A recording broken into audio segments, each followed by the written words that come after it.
Erik ağacı çiçek açmış bir sürü maşallah. Bunu kendisi dölleniyor. Pollen.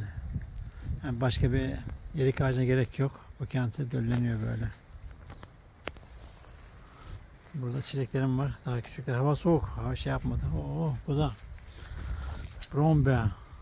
Bu da başı dolu. Maşallah. Oy oy oy oy. Başı çımçıkıl. Bakayım blowbear var mı? Bunlar pezik. Geçen seneden kalma bunlar. Bunlar çilek. Bu neymiş ki? Bunu bilmiyorum. Bu ne cinsi? Blowbear şunlar olacak. Bunun başı da dolu blowbear. Bu da dolu. Blowbear bu.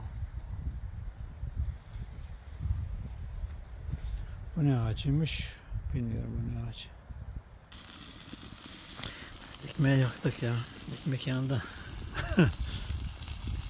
Vallahi ekmeği yaktık. Olmadı.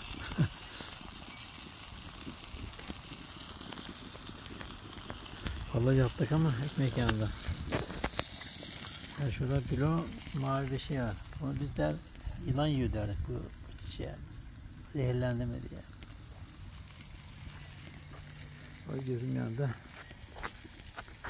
Evet, şimdi onlara bakalım.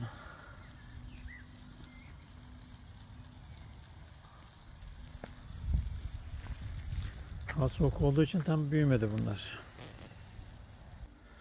Evet. Çimen biçilecek. Çimeni daha biçmedim. Bu manolya mı? Bu manolya galiba. O da büyümedi tam. Manolya bu. Bir sürü çiçeği var.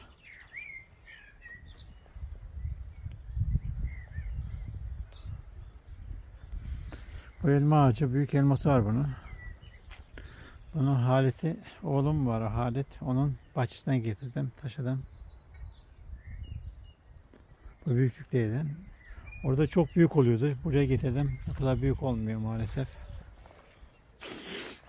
Ay, üşüdüm. Fena üşüdüm. Burnumu da sildim. Söyleme sahip. Bu armut ağacı. Güzel armut var. Fazla yaşamıyor. Bu. Daha yaprak açmadı bile. Hava soğuk olduğu için. Ama daha yeni çiçek verecek galiba. Yapraktan önce. Bu elma ağacı. Bu kış elması bu. Küçük oluyor. Kışa kadar kalıyor bu. Lezzetli yani. Lokum gibi oluyor bu.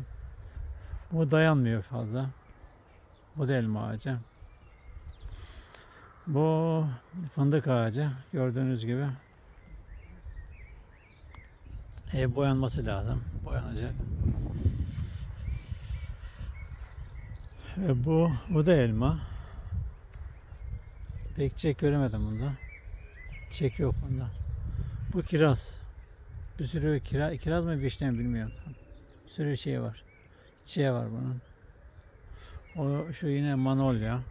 Şu fındık ağacı. Bu köknar mı? Çınar mı? Bilemiyorum tam şu arkadaki. Bu da yeni uyanıyor. Bunun yapraklar 1 metre oluyor. Ve şu erik ağacı. Bakalım tutacak mı? Kökünü kestik. Buraya getirdim ama tutar mı bilmiyorum. Bakalım. Belli olur. Evet. Bu da brombe olması lazım. Kırmızı küçük. Onu bilmiyorum o ne ağacı. Gidin balık yanmıştır sonra gidin ekmek de yanmıştır muhakkak.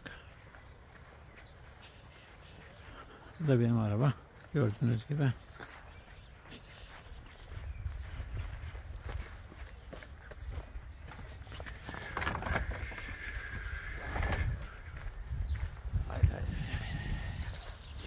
Ekmeği yaktık. Çay koymam lazım.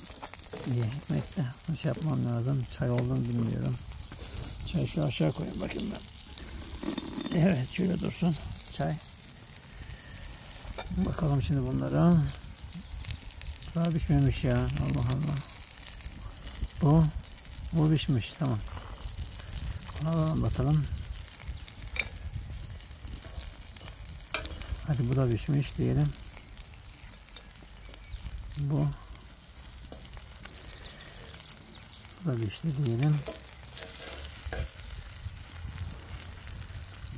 Güzelmiş. Bu da bembeyaz. Allah Allah. Bu da beyaz. Nasıl? Allah